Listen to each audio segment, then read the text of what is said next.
जो व्यक्ति यस एकादशीका दिन निराहार रहँदै भगवान हरिको स्मरण गर्दछ ऊ सम्पूर्ण पापबाट मुक्त भई अन्तिममा गएर विष्णुलोक त्यस व्यक्तिले प्राप्त गर्दछ।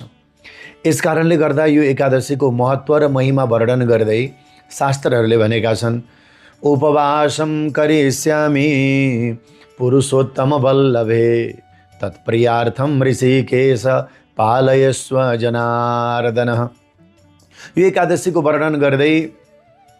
शास्त्रले मुक्त कण्ठले वर्णन गरेका छन्, जो व्यक्ति गङ्गा, गया,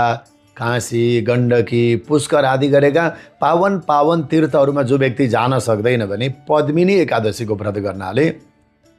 त्यो बराबरको पुण्यफल यस एकादशीको व्रत गर्नाले नि दिन्छ। यस कारणले पनि यो एकादशीको व्रत भक्ति श्रद्धापूर्वक भक्तिभावपूर्वक गर्नुपर्दछ।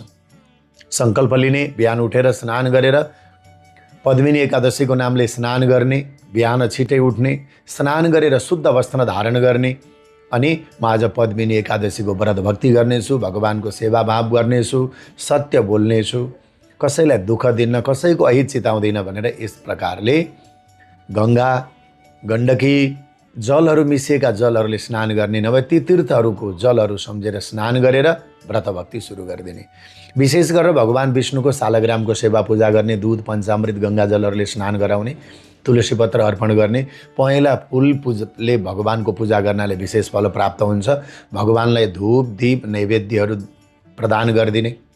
घिउको दीपदान गर्ने, फल नैवेद्यहरू अर्पण गर्ने अनि भगवानको हरिनामको जाप गर्ने, ओम नमो भगवते वासुदेवाय आदि गरेका मन्त्रहरूको जाप गर्ने,